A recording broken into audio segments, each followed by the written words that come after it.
Assalamualaikum warahmatullahi wabarakatuh. Perkenalkan, nama saya Soleh Febrianti dari kelas 12 Formasi 2. Ingin mempresentasikan hasil laporan kegiatan PKL di Apotik Pamulang. Pertama, latar belakang PKL. Apotik merupakan salah satu sarana pelayanan kesehatan dalam membantu mewujudkan tercapainya derajat kesehatan yang optimal bagi masyarakat. Maksud dan tujuan PKL: membantu siswa untuk memiliki wawasan karir, memilih bidang karir yang ulet dan gigih dalam berkompetensi, beradaptasi dalam lingkungan kerja, serta maupun mengembangkan sikap profesional dalam bidang keahlian. Membantu siswa untuk mengembangkan potensi dan keterampilan agar menjadi warga negara dan warga masyarakat yang berakhlak mulia, sehat, berilmu, cakap, kreatif, mandiri, fungsional, dan bertanggung jawab. Berikut sejarah Apotik Pamulang. Apotik Pamulang berdiri tahun 1986 hingga sekarang. Sebelumnya di daerah sekitar Pamulang belum ada apotik, dan Apotik Pamulanglah yang pertama kali berdiri di daerah sekitar Pamulang ini. Pada tahun 1990-an, Apotik Pamulang mulai mengalami kemajuan yang signifikan, sehingga pemilik Apotik Pamulang mulai menambahkan fasilitas atau pelayanan baru, yaitu praktik dokter umum, dan mulai dibukanya klinik di Apotik Pamulang. Visi misi Apotik Pamulang. Visi: menjadi apotik rujukan pertama bagi masyarakat yang membutuhkan obat. Misi: memberikan pelayanan yang baik, kelengkapan obat yang relatif lengkap, dan memberikan harga yang wajar. Berikut struktur organisasinya. Kegiatan selama PKL: menulis kartu stok obat yang keluar dan masuk, melakukan stok opnen atau SO, melayani pembeli, menginput data obat yang masuk, mencatat buku penjualan, mengarsipkan faktur, menulis surat pesanan atau SP. Berikut jadwal PKL. Alat kerja: pertama, lumpang dan alu. Kedua, timbangan raca. Ketiga, kertas perkamen. Keempat, kapsul. Kelima, etiket. Kendala yang dihadapi dan cara menghadapi.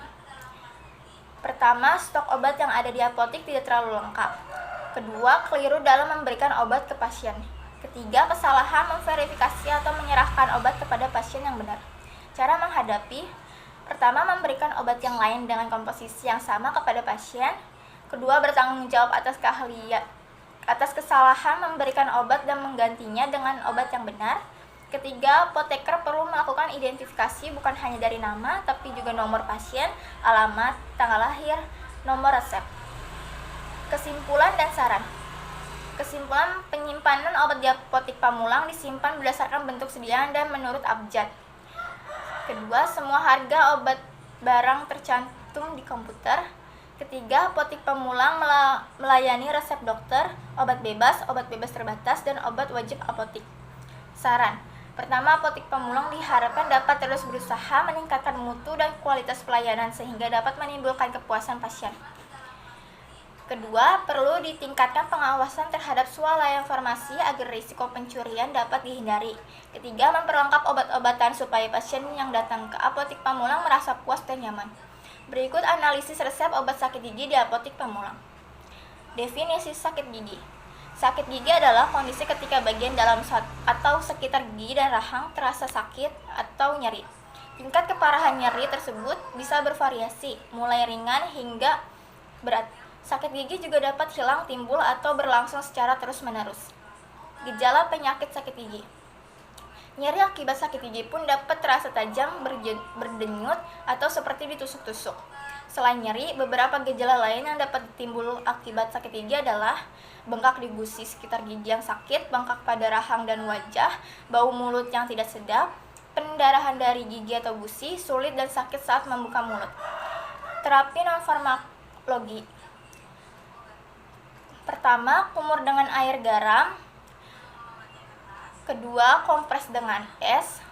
Ketiga, pakai benang gigi. Terapi farmakologi.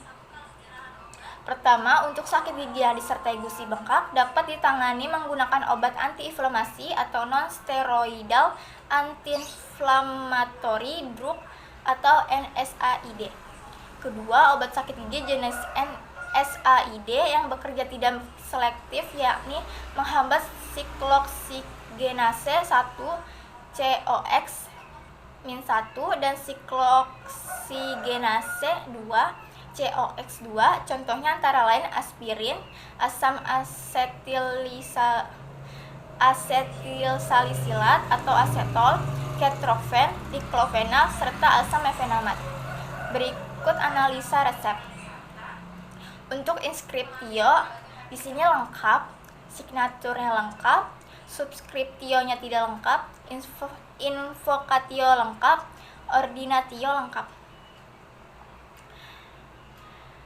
Nama obat: asam mefenamat, golongan obat keras. Mekanisme kerja: menghalangi efek enzim yang disebut siklogenase atau COX. Bentuk sediaan tablet. Indikasi meredakan nyeri. Efek samping: sakit perut, mual, diare, pusing. Pengambilan obat: pertama, ambil 10 tablet asam mefenamat 500 mg. Kedua, masukkan ke dalam plastik klip dan tandai 3 kali sehari 1 tablet. Penyerahan obat: pertama, wadah plastik klip, etiketnya putih, label harus dengan resep dokter, signanya asam mefenamat 3 kali sehari 1 tablet sesudah makan. Sekian dari saya. Wassalamualaikum warahmatullahi wabarakatuh.